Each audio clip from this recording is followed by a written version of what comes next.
सत्या बहू भाग भाग कर सारी तैयारी कर रही थी। तभी किसी ने पीछे से कंधे पर हाथ रखा। बहू बहुत जल्दी है मायके जाने की। सत्या ने पलटकर देखा तो उसकी सास धनवती जी खड़ी थीं। हाँ मां जी, बड़ी मुश्किल से तो यह समय आया है जब मुझे अपने घर जाने का मौका मिल रहा है। आपको तो पता ही है, घर गृहस्थी से छुट्टी नहीं मिलती। आज आपके बेटे ने मुझे पूरे 1 सप्ताह की छुट्टी दी है। न जाने आज उन्हें मुझ पर कैसे तरस आ गया। आज सत्या की शादी को लगभग 12 वर्ष हो गए। इन 12 वर्षों में मुश्किल से 2 या 3 बार ही वह अपने मायके जा पाई थी। वो भी किसी फंक्शन में उसके पति बिमल ने कभी सत्या को जाने की परमिशन नहीं दी, क्योंकि उनके बूढ़े माँ बाप की देखभाल करने वाला और कोई नहीं था। बड़े भैया भाभी तो कभी कभी बस मिलने आते थे। माँ बाप को छोटे बेटे के भरोसे छोड़कर वे मौत से रह रहे थे। सत्या को इससे कोई परेशानी नहीं थी, क्योंकि उसके सास ससुर उसे बहुत चाहते थे।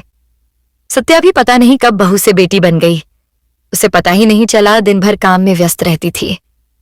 सास ससुर की एक एक चीज का ध्यान रखना, जहां तक कि वह अपने ससुर जी को कभी कभी डांट भी देती थी जब वे चुपचाप कभी कभी मीठा खाने की कोशिश करते।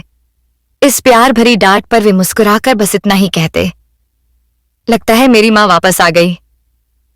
लेकिन आज सब कुछ भूलकर सत्या अपने मायके जाने के लिए तैयार हो रही थी। बिमल उसे खुद छोड़ने जा रहे थे।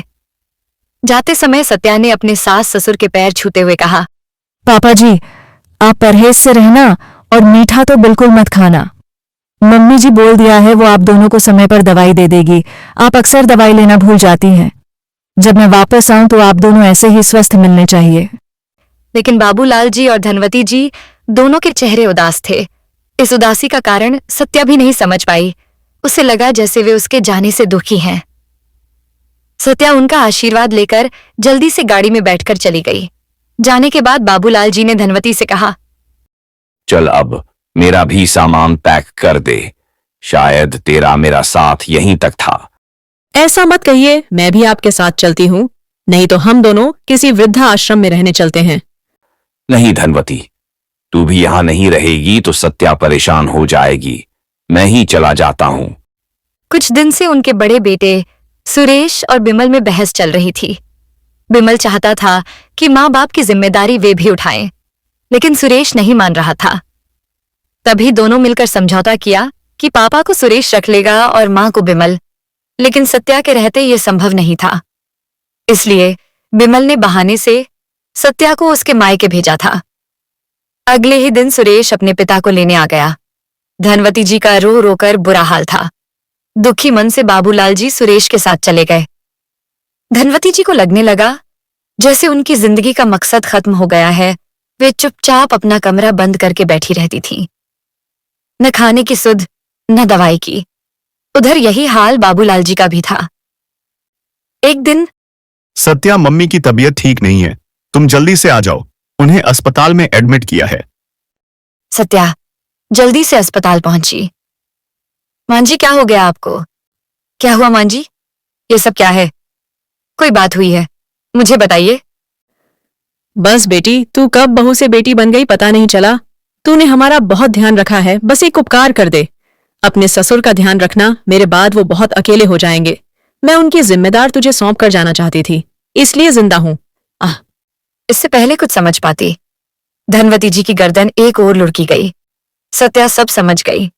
उसने गुस्से से अपने पति बिमल को देखा और बोली, जो पाप आपने किया है उसका प्रायश्चित तो मैं भी नहीं कर सकती। इतना बड़ा धोखा मुझसे और अपने माता पिता से इतनी नफरत। हे भगवान, अब हमें कौन बचाएगा? मां का तो आपने दिल दुखाया है, उसका प्रायश्चित करने के लिए आपको न जाने कितने जन्म लेने होंगे। बिमल बस फूट फूट कर रो रहा था।